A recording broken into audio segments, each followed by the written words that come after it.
इस तरह का क्वेश्चन आप लोग को ऑलरेडी पढ़ाए थे हम लोग। सबसे पहले इन दोनों का डिफरेंस देखिए कितना आ रहा है,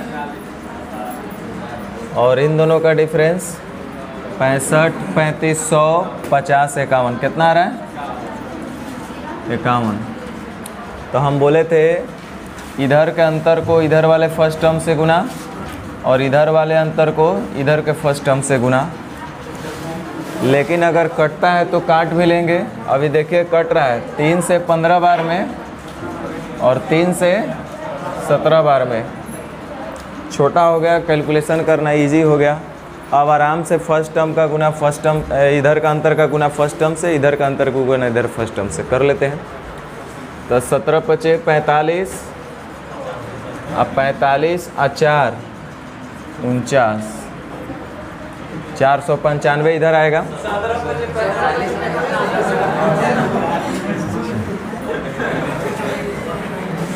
17 पचे 85 और 17 पचे 85 और 8 93, 935। अब इधर देखिए 15 छक्का 90, 900, अब 15 पचे 75, 975। तो कितने 40 का अंतर आ रहा है, बोल नहीं रहे 40 का ना। और यहाँ देखिए तो 15 और 17 में कितने का अंतर है, यानी आंसर कितना होगा।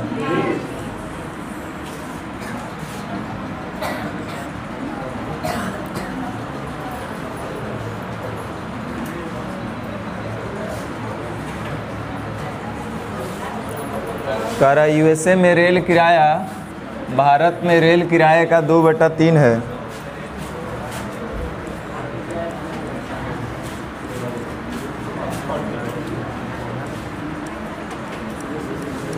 यूएसए का रेल किराया इंडिया के रेल किराए का 2/3, यानी इंडिया का होगा 3 तो यूएसए का होगा 2।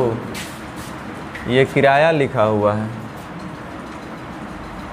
करा यदि यूएसए में 500 किलोमीटर जाइएगा तो $7 खर्च करना पड़ेगा।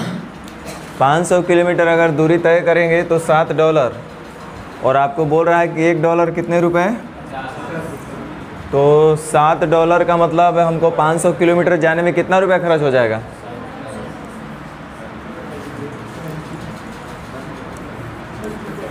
₹350 खर्च करना पड़ेगा। और ये जो ₹350 खर्च होगा कितने किलोमीटर के लिए। अच्छा एक बात बताइए, तो कुल खर्च लगा है, ये कुल यात्रा का टोटल खर्च है। तो रेशियो में भी हम चाहेंगे कि हम पता कर लें कि टोटल हमको कितना खर्च लगेगा। तो ध्यान दीजिए, चूँकि डिस्टेंस किलोमीटर में दिया है तो ये जो किराया होगा तो हम इसको पढ़ेंगे इतना रुपये प्रति किलोमीटर की दर से ये किराया लग रहा होगा। देखिए ये जो $7 का मतलब ₹350 जो हमारा खर्च हुआ है वो 500 किलोमीटर में, यानी कि कुल दूरी तय करने में हमको ₹350 का खर्च हुआ है। तो हम रेशियो में भी जानना चाहेंगे कि टोटल कितना खर्च हुआ है। तो 500 किलोमीटर का मतलब हुआ, चूँकि 1 किलोमीटर के लिए यूएसए में तो ₹2 लग रहा होगा, तो 1 किलोमीटर में ₹2, तो 500 किलोमीटर के लिए कितना तब देना पड़ा होगा। भाई हम कोई मैथ नहीं पूछ रहे हैं, 500 किलोमीटर चले हैं ना, तो हमको ₹350 लग गया। तो रेशियो में भी वही बात हम जानना चाहेंगे ना। अगर यहाँ 2 से करेंगे बैलेंस तो ये कितना का 1 यूनिट का 1 किलोमीटर का, यहाँ पे कितने का बात हो रहा है 500 किलोमीटर का। तो हम जानना चाहेंगे कि यदि 1 किलोमीटर में ₹2 तो 500 किलोमीटर में तब रेशियो में इतना ही ना खर्च हुआ होगा। 1 किलोमीटर का ₹2 तो हम 500 किलोमीटर चले हैं, इसका मतलब हमको रेशियो में यूएसए में चलने में इतना किलोमीटर 500 किलोमीटर चलने में कितना खर्चा हुआ होगा 1000। चलिए पूछ कौन चीज़ रहा है। तो भारत में 325 किलोमीटर यात्रा करने में कितना खर्च करना पड़ेगा। देखिए चूँकि भारत में 1 किलोमीटर चलिएगा तो ₹3, इस तरह से 325 किलोमीटर चलिएगा तो इतना ही रुपया न लगेगा। बोलिए इस तरह से अब आपको हल कर लेना है। जीरो को छोड़ दीजिएगा, जीरो को मत काटिएगा। तो 3 3 का 975 ही हो जाएगा। ये कितना हो जाएगा,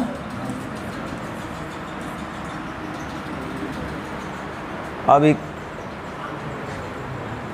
5 से कटेगा तो काट के कहाँ कीजिएगा, फिर भी तो नीचे दूर रह ना जाएगा। 2 रहेगा तो फिर अब कटेगा, यानी कि अंत में 2 गो दशमलव ही बैठवे करेगा। अब 5 5 25, ऑप्शन सी आएगा। कौन सा? समझ में आया?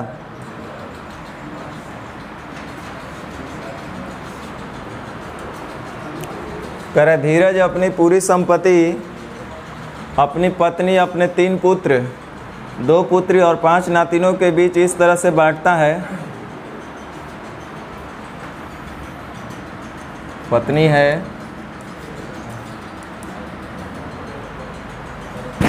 अपने 3 पुत्र,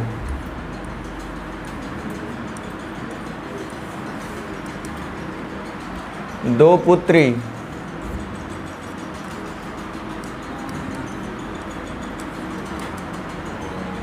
और 5 नाती। अच्छा खासा इसका सदस्य है, 5 नाती।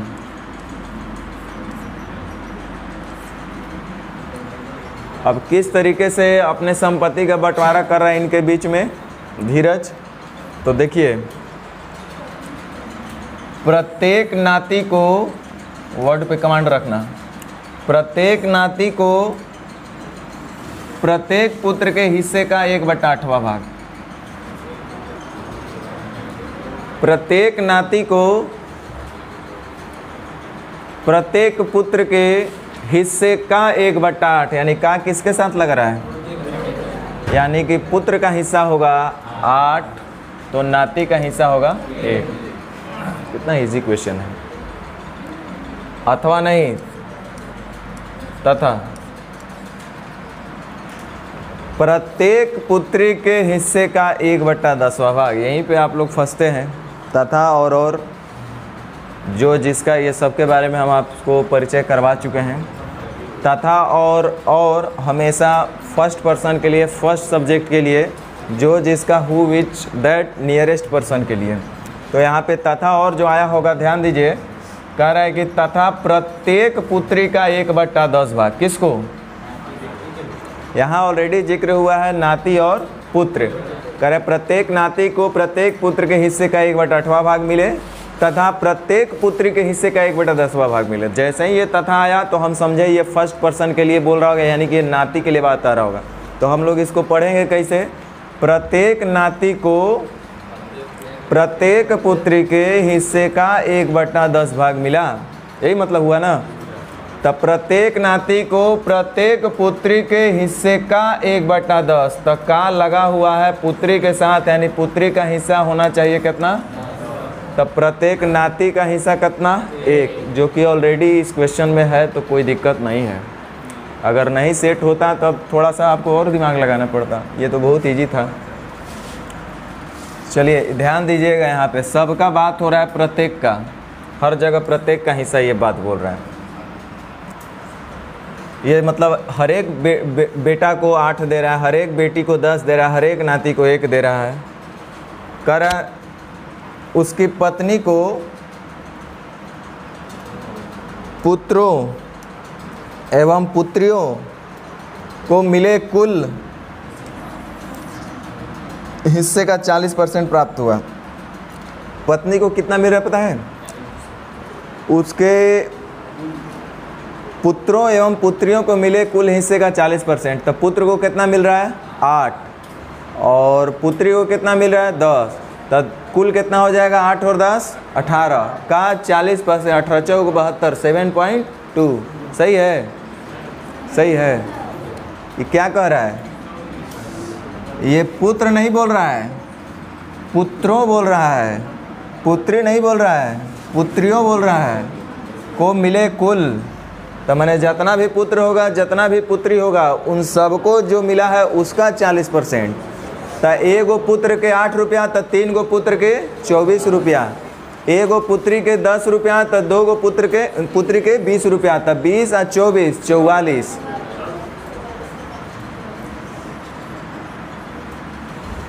पुत्र एवं पुत्रियों, ठीक है। और इसी का जो है 40% मिल रहा है किसको? पत्नी को। देख लीजिए, उसकी पत्नी को पुत्रों एवं पुत्रियों को मिले कुल हिस्से का 40%। तो हम बोले कि पुत्र को मिलेगा, 3 गो पुत्र है तो 24 और 2 गो पुत्री है तो 20, तो 24 और 20 44, और उसी का 40% मिलेगा पत्नी को। तो देखिए 1% से 1 जीरो तो कट जाएगा, 4 चौके 16 और 1 17, यानी कि 17.6 ये मिल जाएगा पत्नी को।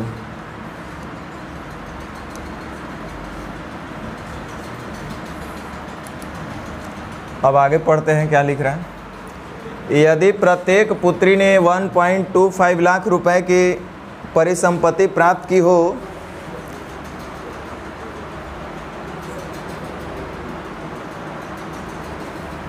तो पत्नी और 3 नातियों द्वारा प्राप्त परिसंपत्ति का मूल्य कितना है। 1.25 का मतलब हुआ 1 लाख। पूछ रहा है कि यदि प्रत्येक पुत्री ने इतना लाख रुपए की परिसंपत्ति प्राप्त की हो, प्रत्येक पुत्री, तो हम रेशियो में भी देखेंगे कि प्रत्येक पुत्री को कितना मिल रहा है। पूछ रहा है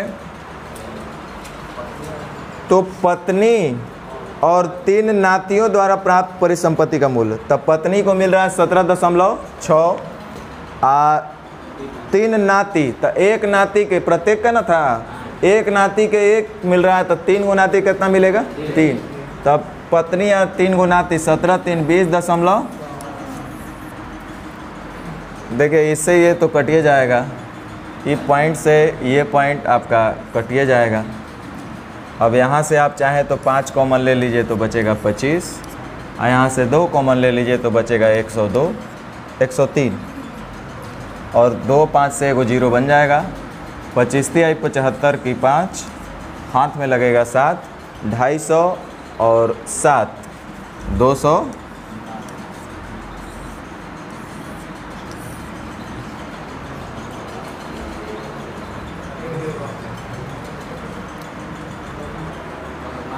एक जीरो से 1 जीरो कटे। अच्छा 1 जीरो ये वाला है ना, 1 जीरो ये बचा हुआ था ना, हाँ ठीक है, 257,500 होगा। हाँ बोलिए क्या बोल रहे थे।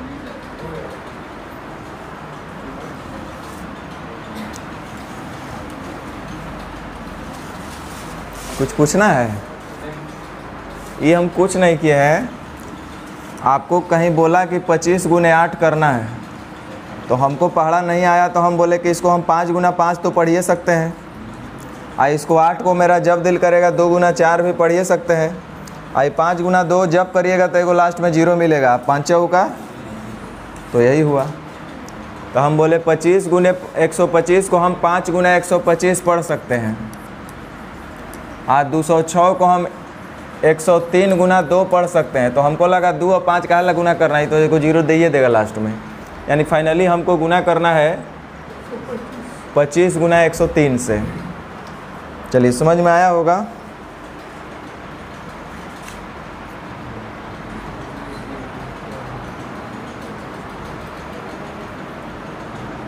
ट्राई किए थे इसको।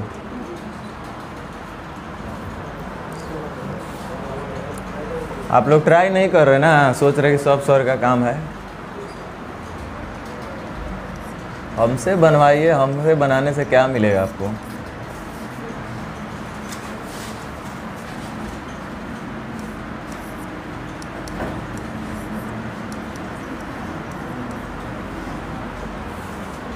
कह रहा है PQR के पास कुल मिलाकर 180 चॉकलेट है।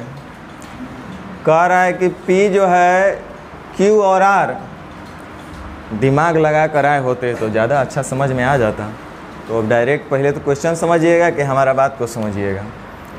P जो है Q और R प्रत्येक को उतना ही चॉकलेट देगा जितना कि पहले से उन लोग के पास है, पहले उनके पास है, जितने कि उनके पास पहले से है, उसके नहीं उनके।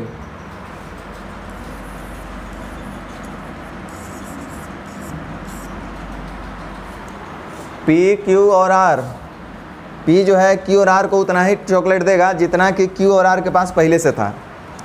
P जो है, मान लो हम P है, आप दोनों में से कोई Q और R है, हम आपको उतना ही चॉकलेट देंगे जितना आपके पास पहले था। मान लीजिए आपके पास एगो के पास 10 है, एगो के पास 20 है, तो हम कितना देंगे आप लोग को? कितना देंगे? जितना आपके पास पहले से है, यानी कि एगो को 10 गो देना पड़ेगा, एगो को 20 गो देना पड़ेगा। अगर आपके पास 50, अगला के पास 60 होता तो हमको देना पड़ता है 50 और फिर एगो के 60। जितना आपके पास पहले से था उतना ही हम देंगे। कह रहा है इसके बाद R जो है Q को उसकी आधी संख्या में कैंडी देता है जितना Q के पास पहले से है। R P को उसे दुगनी संख्या में कैंडी देता है जितने P के पास पहले से है। अब उनमें से प्रत्येक के पास समान संख्या में कैंडी है। P और R के पास आरंभ में जितनी संख्या में कैंडी थी उनका क्रमशः अनुपात ज्ञात कीजिए। IB का पूछा हुआ क्वेश्चन है 2021 वाला में। सीखिएगा। टोटल चॉकलेट है 180 गो। अब 3 ही लोग हैं P Q R। देखो, क्योंकि उससे आसान ये हो जा रहा है इसलिए हम उस पर नहीं जा रहे हैं। नहीं तो देखो, मेरा एक दिमाग भी इस क्वेश्चन में काम किया था कि जब P Q और R के पास टोटल मिला करके 180 कैंडी है, चॉकलेट है। कभी देख रहे हैं कि P जो है Q को कुछ दे दे रहा है, R कभी Q को दे दे रहा है, कभी Q P R को दे रहा है, जो भी दे रहा है। बार बार हमको एक ही बात समझ में आ रहा है कि तो आपस में खाली लेन देन कर रहे हैं लोग, यानी कि हर हाल में जोड़ जाड़ के चॉकलेट की संख्या होना चाहिए हर बार में 180, यानी योगफल हर एक हाल में सेम होना चाहिए। तो ध्यान दो, कह रहा है इस प्रश्न में एगो क्लू दिया है कि P और R के पास अब उनमें से प्रत्येक के पास समान संख्या में कैंडी है। माने अंत में जो भी बीच में ये लोग क्रिया प्रक्रिया लेन देन किए हैं तो अंत में सबके पास समान संख्या में बच गया। का मतलब 3 गो लोगे हैं, 180 गो चॉकलेट था, तो समान समान में बटा होगा तो कै गो मिला होगा? अंत में कितना कितना मिला होगा बताओ? 60 गो। तो R को भी मिला होगा 60 गो। यहाँ तक कोई दिक्कत है तो बताइए। अंत में बोल रहा है ना कि अंत में अब उनमें से प्रत्येक के पास समान संख्या में चॉकलेट है। तो 180 चॉकलेट था, 3 गो लोग हैं, सबके पास समान संख्या में मिलेगा, यानी कि 60 गो मिलेगा। चलिए अब थोड़ा सा रिवर्स होकर के आइए कि यहाँ पे आए हैं कब हम लोग, तो थोड़ा सा पढ़िए। कह रहा है इसमें टोटल 3 प्रक्रिया हुआ है। देखो, पहला प्रक्रिया क्या हुआ है?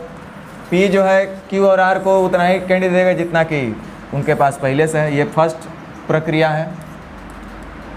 दूसरा है R Q को उसकी आधी संख्या में कैंडी देता है जितना Q के पास पहले से है, ये आपका दूसरा प्रक्रिया हुआ।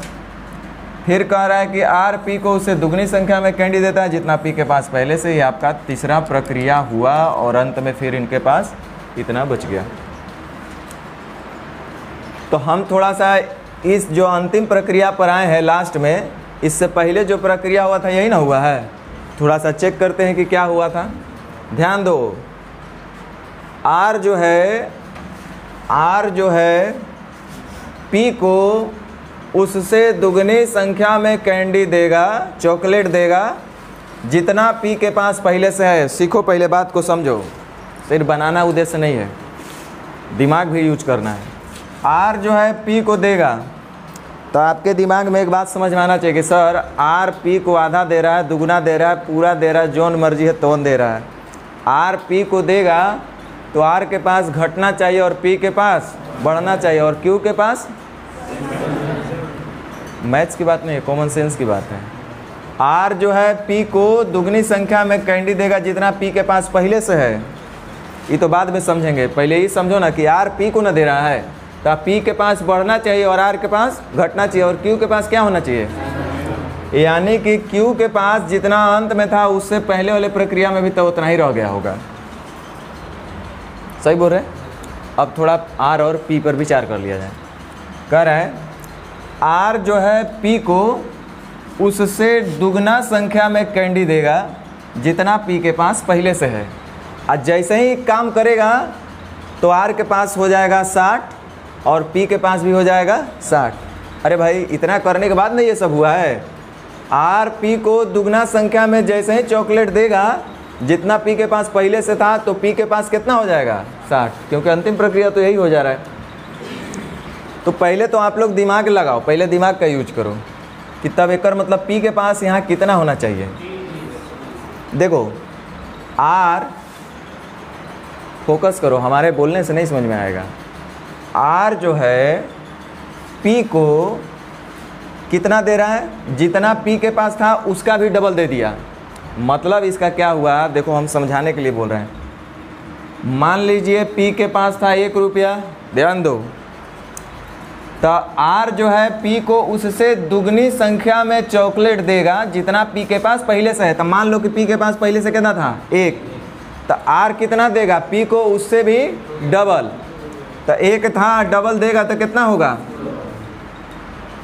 तब P के पास हो कितना जाएगा, देखो था P के पास 1 और दिया है, तो एक मतलब हो जाएगा, गलत तो नहीं ना बोल रहे हैं। कह रहा R जो है P को उसका दुगनी संख्या में चॉकलेट दिया जितना P के पास पहले था। इसका मतलब ये हुआ कि अब अगर R के पास, अगर P के पास 10 गो टॉफ़ी होगा तो R देगा उसको उसका डबल, 10 दूनी 20, तो कितना हो जाएगा P के पास 30 हो जाएगा। अगर P के पास 50 गो टॉफ़ी होगा तो R कितना देगा, 50 दूना 100, 100 देगा, 50 पहले से था तो P के पास कितना हो जाएगा 150। तो R जो है P को उससे दुगनी संख्या में दिया जितना P के पास पहले से था, और पता चला ऐसा करने से हो गया उसके पास कितना 60। देखो ना भाई, तो हम इसको ऐसे बोलना चाह रहे हैं कि R के पास, P के पास जितना भी टॉफ़ी था उससे डबल दिया गया है। यानी 1 रहा होगा तो दिया होगा R कितना 2, तो 2 को दे देगा, 1 को पहले से था, यानी कि टोटल P के पास 3 ना हो जाएगा।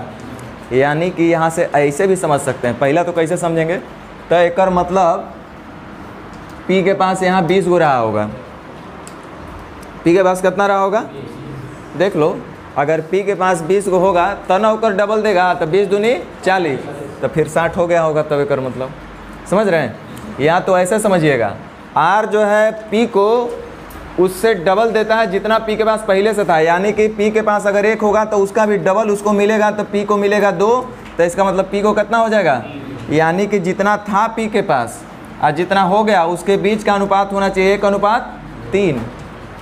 1:2 नहीं होगा बाबू, 2 तो उसको मिला है, मिलने के बाद हुआ कितना, तो 3, तो 1:3 होना चाहिए। तो एक मतलब यहाँ 60 होगा, तो 60 का तुलना 3 से पहले निकालना होगा, तो कैसे गुना, 1:3 होने के लिए अगर 60 होगा तो बेस नहीं रखना पड़ेगा। ऐसे भी सोच सकते हैं आप, रुको,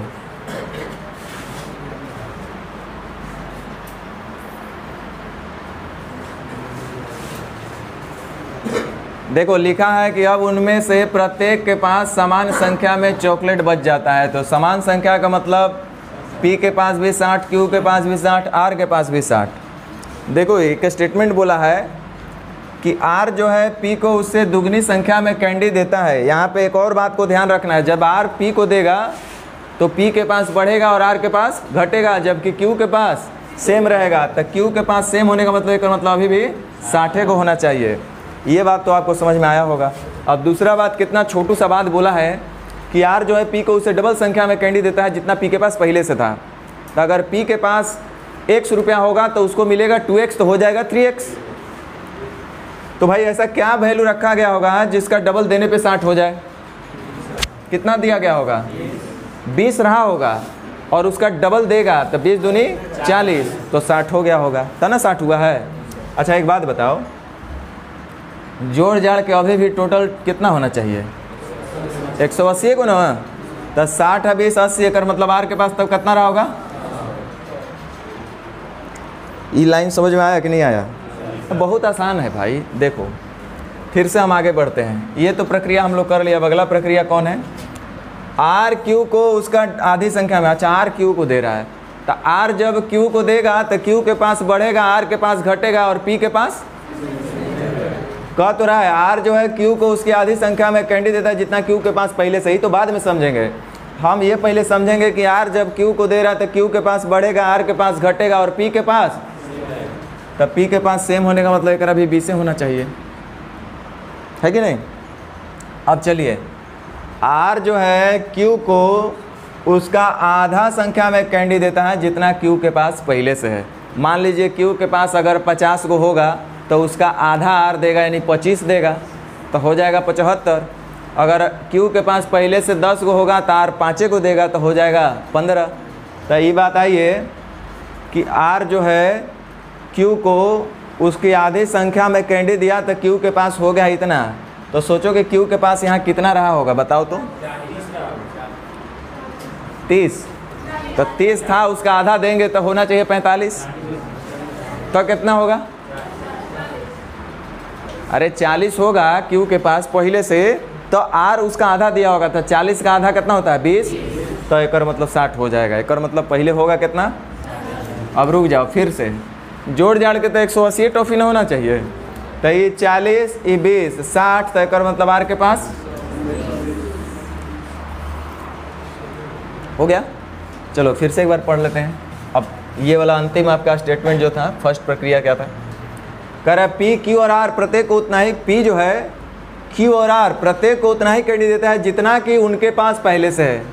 पी जो है क्यू को भी दिया, आर को भी दिया और उतना ही दिया जितना कि उनके पास पहले से है।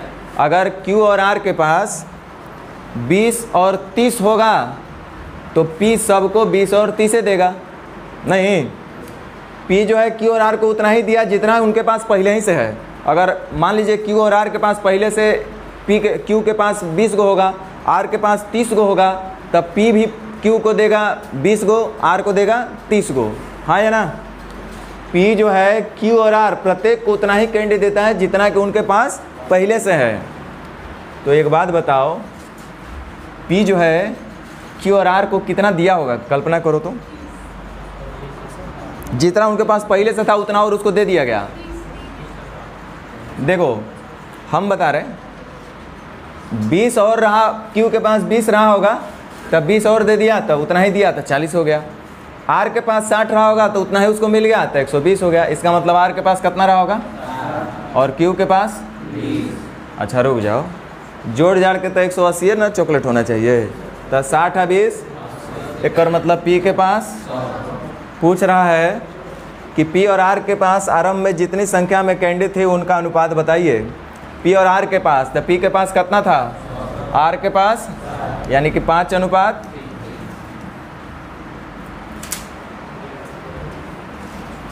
अभी इससे भी दर्दनाक क्वेश्चन आएगा आगे, मिश्रण का वो क्वेश्चन है, वो सब 2-4 मज़ा आ जाएगा। समझ में आया कि नहीं आई बताओ? हाँ बोलिए। ऊपर से चलिएगा तो x मान के चलना पड़ेगा, समझ रहे हैं? ऊपर से जब चलेंगे तो x मान के चलना पड़ेगा, और x मान के चलेंगे तो बहुत आसान होगा फिर। आपको नहीं लगता है कि वो आसान होता तो उसी से हम चलते?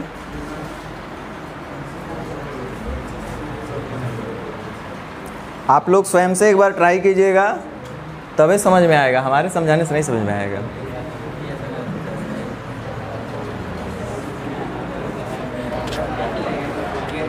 श्री तथा श्रीमती, मतलब हस्बैंड वाइफ का बात हो रहा होगा। श्री और श्रीमती, गुप्ता का भार 7:8 है। ये बताइए आपको अभी से ही क्या समझ में आ रहा है? आगे कुछ पढ़े बिना ही सिर्फ रेशियो देख करके क्या अनुभव आपका कह रहा है? श्री और श्रीमती गुप्ता का भार का अनुपात 7:8 है। इसका मतलब श्रीमती गुप्ता का जो पलड़ा है वो भारी है। कह रहा है कि अनुपात मई है, श्री तथा श्रीमती गुप्ता का भार 7 अनुपात में है, तथा इनका कुल भार 120 kg है। ध्यान दो, अगर कुल भार इनका 20 kg होगा तो श्री गुप्ता और श्रीमती गुप्ता का वजन हम आपसे पूछेंगे तो बता पाइएगा? अगर 120 kg दोनों का मिला करके तो रेशियो में टोटल कितना है? 15। तब 15 8 20 से तने 8 7 56 और 8 8। चलिए इतना तो समझ में सबको आया होगा कि अगर मतलब गुप्ता जी का भार 56 kg तो उनकी वाइफ का भार 64 kg। होता भी ऐसा ही है रियल लाइफ में। डाइटिंग कोर्स करने के बाद भी श्री गुप्ता का भार 6 kg कम हो गया। अच्छा, श्री गुप्ता का पता नहीं, श्री गुप्ता या श्रीमती गुप्ता मुझे नहीं पता, जो भी हो जो लिखा है उसी को कर लेते हैं। तो श्री गुप्ता का भार, हाँ ठीक लिखा है, श्री गुप्ता का भार अगर 6 kg कम हो गया होगा तो पहले तो थे 56 kg का, तो डाइटिंग करने के बाद ही हो गए होंगे, और अब इनके बीच का जो अनुपात है वो 5:6 हो गया। 5:6 कब का दिया है? डाइटिंग कोर्स करने के बाद श्री गुप्ता हुए 5 का और श्रीमती गुप्ता हुई है 6 का। तो हमको निश्चित में दिख रहा है कि श्री गुप्ता है कितना 50 और श्रीमती का निकालना है तो कैसे गुना, यानी कि कै केजी का ही तब होंगे। अरे डाइटिंग कोर्स करने के बाद जब श्री गुप्ता 50 केजी के हो गए तो श्रीमती गुप्ता कितने केजी के हो गई हम निकालना चाहें। तो रेशियो में दिया था कि जब ये लोग डाइटिंग कोर्स किए हैं ना तो इनका अनुपात हो गया 5:6 और हमको दिख रहा था कि डाइटिंग कोर्स करने के बाद श्री गुप्ता का भार 50 केजी, क्योंकि 56 केजी था, 6 केजी कम हो गया था 50 केजी ना।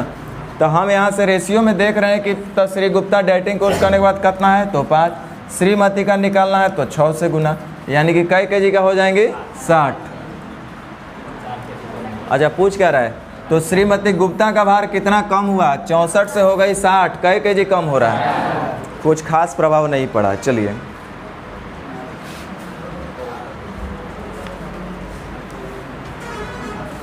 कह रहा है कि धातु ए के 60 केजी और बी का 100 केजी मिलाया गया है। यदि धातु ए में शीशे और टीन का अनुपात 3:2 और बी में 4:1 हो तो नई धातु में टीन कितना होगा। हम आपसे पूछेंगे कि कहीं पशु का मेला लगा हुआ है, उसमें कुछ गाय है, मुर्गा है, भैंस है, बकरा है, ये सब मेला में है। मुर्गा दिखाई दिया 100 गो, गाय दिखाई दिया 200, भैंस दिखाई दिया 300, बकरा दिखाई दिया 400। तो हम पूछेंगे मेला में मुर्गा टोटल कितना है, तो कितना है, यो बोलने में डाउट है लोग को। मुर्गा कितना है, मुर्गा था ज़रूरत तो मुर्गा को ध्यान रखे, बाकी सबको, क्योंकि हमको ज़रूरत मुर्गा का है तो बाकी सबको हम काला चक्कर में पड़ेंगे। तो यहाँ हमसे पूछा गया है कि नई धातु में टीन कितना है। मिश्रण में तो 2 चीज़ है, टीन भी है और शीशा भी है, लेकिन हमको क्या चाहिए, टीन। तो 2 तरह का मिश्रण है। एक वो मिश्रण जिसका नाम ए लिखा है वो 60 केजी का है, और एक दूसरा मिश्रण है जिसका नाम बी दिया गया वो 100 केजी का है।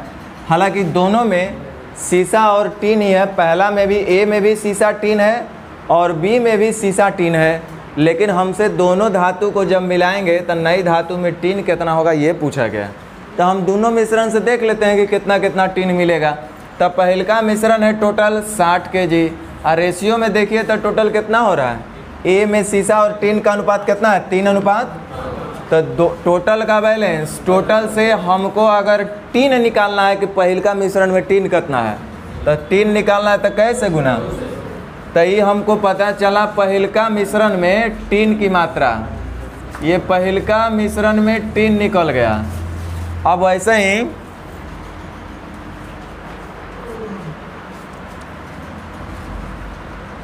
धातु बी जो है उसमें 4:1 में शीशा और टीन है, और टोटल वजन उसका कितना है मिश्रण का 100 केजी। तो हम देख रहे हैं कि इसमें टीन कितना है, तो टोटल का बैलेंस, टोटल से टीन निकालना है तो कैसे गुना। ये बी में हमको टीन निकल गया, तो क्या हम नहीं बता सकते हैं और बी में मिला करके कितना टीन। तो 5 से 20 बार में, अब 5 से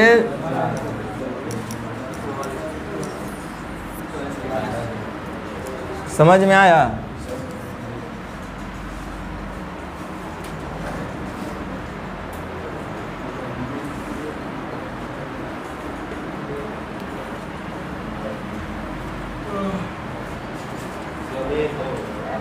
क्वेश्चन थोड़ा सा अधूरा टाइपिंग में किया है लगता है। इसको लिखना चाहिए था कि मिश्रण ए और बी दोनों मिश्रण को मिलाएंगे तो जो प्राप्त नया मिश्रण होगा उसमें टीन का मात्रा कितना होगा।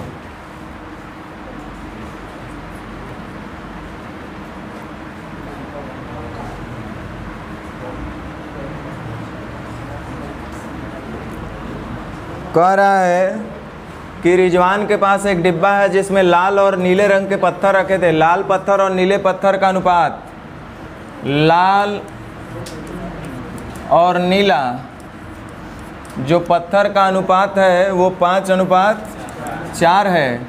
कह रहा है 5 गो लाल पत्थर खो गया तो अब अनुपात हो गया 10:।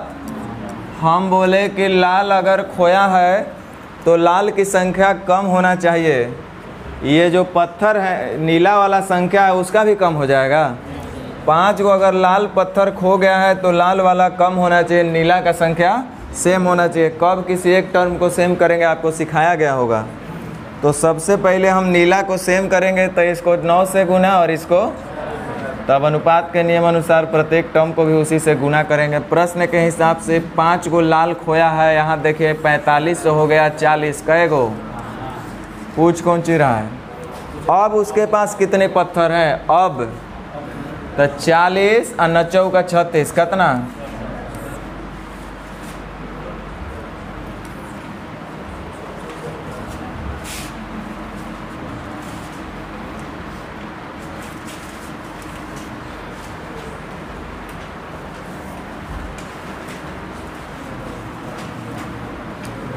कह रहा है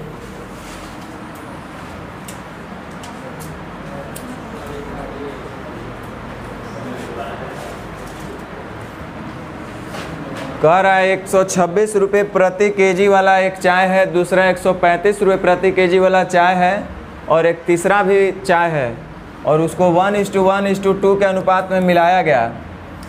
3 तरह का चाय है, एक का रेट है 126 रुपये केजी, दूसरा 135 रुपये केजी, और तीसरा का रेट क्या है जो हमको नहीं पता है। और सबको ले आ करके घरे हम एक में मिला दिया, सबको हम अब एक साथ 135 रुपये प्रति केजी की दर से बेचने लगे। तो तीसरे प्रकार के चाय का मूल्य प्रति केजी क्या है, सीखिए, बहुत ईजी है, इस पर ज़्यादा ध्यान नहीं देंगे अभी हम। पहले का जो रेट है 126 रुपये प्रति केजी, और 1:1:2 का मतलब हुआ इनके मात्रा का रेशियो दिया हुआ है। मतलब पहलका का मात्रा 1 केजी है, दूसरा का भी 1 केजी, और तीसरा का 2 केजी, अगर रेशियो में अगर मान के चले तो 1:1:2 को हम इसको क्या कर लेते हैं कि XYZ भी आप मान सकते हैं, कोई दिक्कत नहीं है।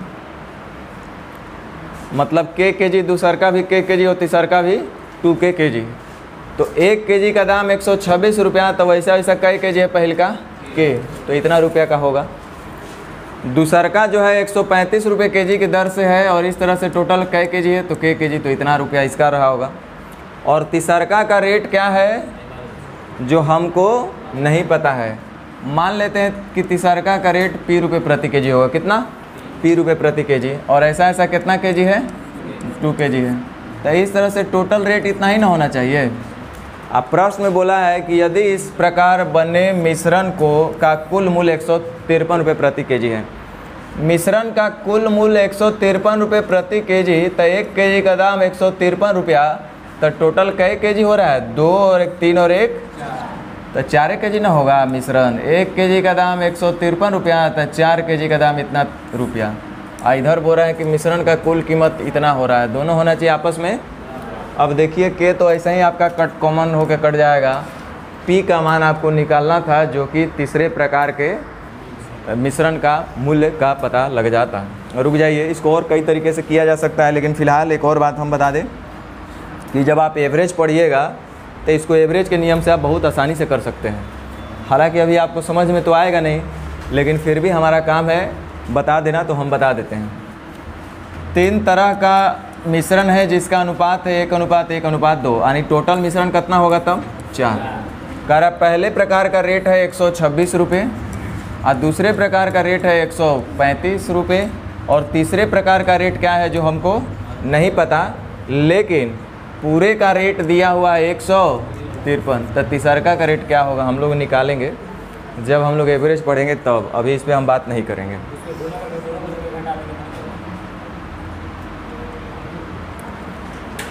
बीस, 21, 22, चलिए 22 बता देते हैं। 20, 21 आपके लिए छोड़ते हैं, आप लोग एक को नहीं बना के आ रहे हैं। चलिए आज का अंतिम क्वेश्चन यही रहेगा। कर एक लड़का और एक लड़की पेंसिल से खेल रहे हैं।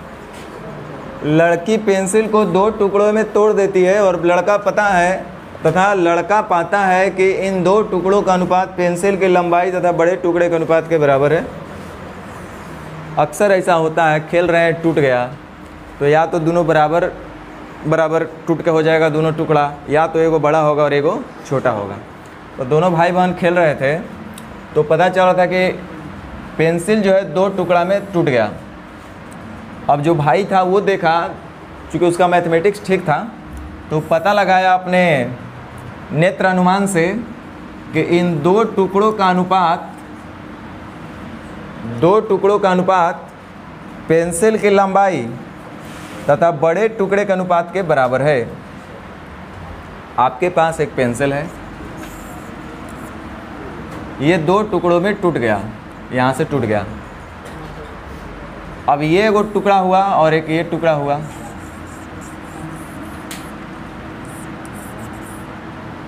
तो एगो ये बड़ा टुकड़ा हुआ, एगो छोटा टुकड़ा हुआ, बराबर तो टूटा नहीं है बोल रहा है।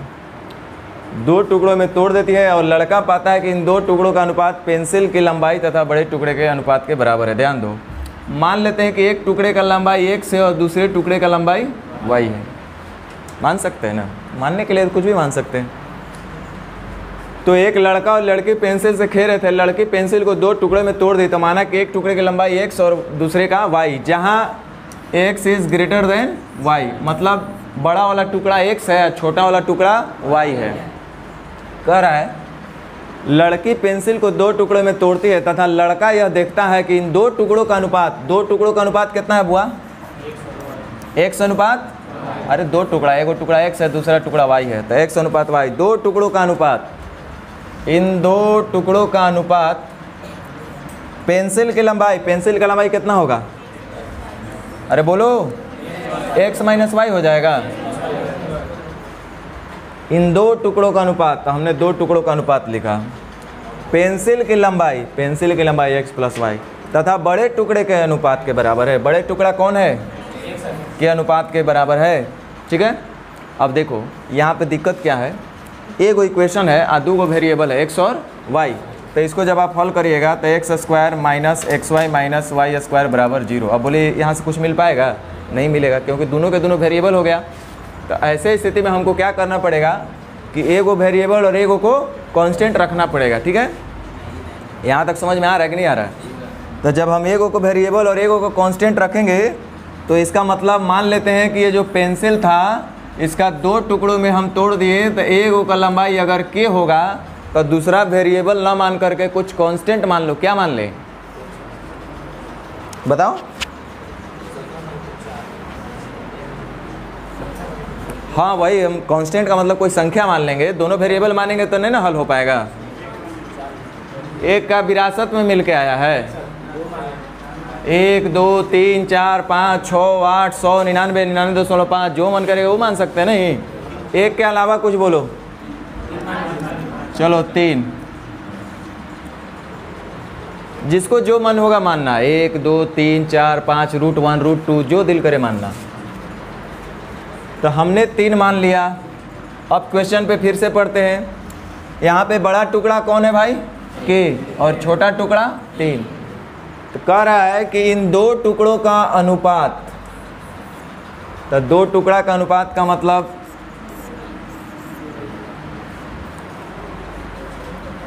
पेंसिल की लंबाई तथा बड़े टुकड़े के अनुपात के बराबर है। पेंसिल की लंबाई यानी कि k प्लस, और बड़ा टुकड़ा कितना? के लंबाई के बराबर है। समझ में आया यहाँ तक? अब आराम से हल कर लेते हैं। K square minus 3k minus is equal to, अब यहाँ देखिए कि जोड़ करके गुना करके -3k आ रहा है? नहीं आएगा। तो जब नहीं आ रहा है तो उसके लिए हम लोग श्रीधराचार्य से मिलने चलते हैं। वहाँ आप लोग को बताया गया होगा -b plus minus √b² minus 4ac/2a, बताया गया होगा ना? हाँ, तो ये बताया गया होगा तो हम लिखेंगे नहीं। 2 अल्फ़ा और बीटा रूट्स निकालने के लिए आपको बताया गया होगा। -b, तो -b कितना है? -3, तो माइनस माइनस प्लस माइनस, तो निगेटिव तो हमको चलना नहीं है, क्योंकि हर हाल में हमको पेंसिल की लंबाई निकालना है। लेकिन फिर भी आपको समझने के लिए लिख देते हैं ताकि आपको पता चले। Plus minus √b² minus 4ac, b² कितना है? -3, तो स्क्वायर करें कितना होगा?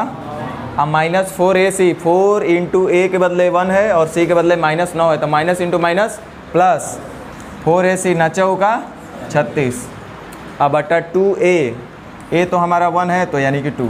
यहाँ तक समझ में आया होगा। अब चल जाओ 36 और 9 45, 9 × 45 यानी कि 3 रूट, बोलो 3 रूट 5, तो 3 कॉमन ले ले। चलो एक स्टेप और लिख देते हैं, नहीं तो वो में हैंग हो जाइएगा आप लोग। 3 रूट 5 बटा 2, 3 तो आपको कॉमन दिख रहा होगा, यानी कि 1 प्लस माइनस रूट 5/2। माइनस वाला छोड़ देते हैं क्योंकि हमको हर हाल में पेंसिल की लंबाई चाहिए, इसलिए माइनस नहीं ले सकते। Length can never be negative, तो हम नहीं लेंगे। चलिए हमारे पास तो एक निकल गया। अब देखिए आपसे पूछा क्या गया वो तो देख लो। तो पूछ रहा है कि लड़की द्वारा पेंसिल को किस अनुपात में तोड़ा गया। के अनुपात 3 में तोड़ा गया था।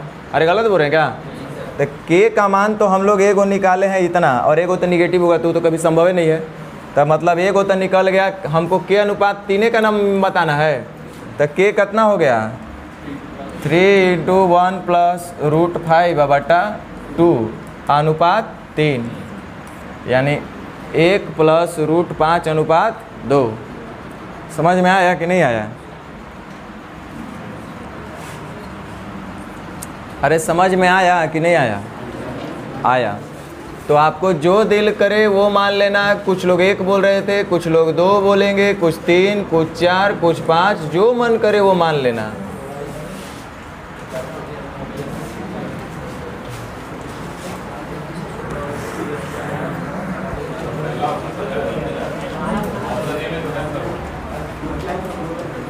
अच्छा ऑप्शन ए मैच कर रहा है लिए।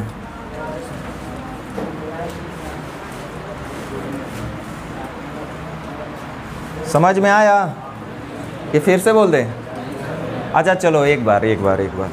कुछ लोग बोल रहे थे कि सर एगो बड़ा टुकड़ा के है तो एगो छोटा टुकड़ा को 1 मान लें। चलो इस बार 3 माने थे ना, 4 मान ले, 5 वाला बड़ी बेचैन है सब लोग। तो हम लोग देख रहे हैं कि 2 टुकड़ा का अनुपात कितना हो जाएगा, के अनुपात 5। पेंसिल की लंबाई के प्लस और बड़े टुकड़े का अनुपात, ये दोनों है बराबर, तो हो जाएगा k² माइनस 5k माइनस 25 अब बराबर। तो देखो तो इन दोनों का गुणनफल माइनस 25 आना चाहिए, जोड़ के माइनस 5 आना चाहिए। आएगा? तो चलो वहाँ पे हम लोग पढ़े हैं माइनस भी करेंगे तो बी तो ऑलरेडी माइनस है, माइनस 5, तो माइनस माइनस प्लस यानी ये हो जाएगा प्लस माइनस। तो माइनस वाला लेके ही नहीं चलेंगे अब, क्योंकि हमको लेंथ चाहिए पेंसिल का। तो plus minus √b² minus 4ac, b² कितना है 5 × 5 अब माइनस 4 × a × c, c भी माइनस में है अब -4, तो माइनस माइनस प्लस 25 चौका अब बटा 2a, तब 25 और 100 125 हो जाएगा। तब 25 × 5 125 यानी कि 5√5। ये लोग भी इसमें भी भुला रहे हैं लोग।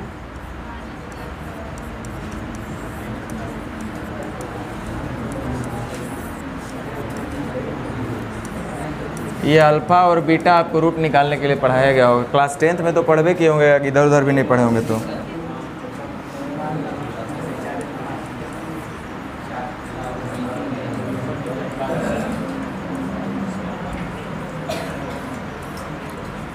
और हमसे पूछ रहा है कि किस अनुपात में तोड़ा गया था, तो के अनुपात 5। तो के का मान तो हम निकाल लिए बाबू, 1 प्लस √5 बटा 2 और दूसरा था 5। समझ में आया बात? तो आज भर इतना ही रहेगा।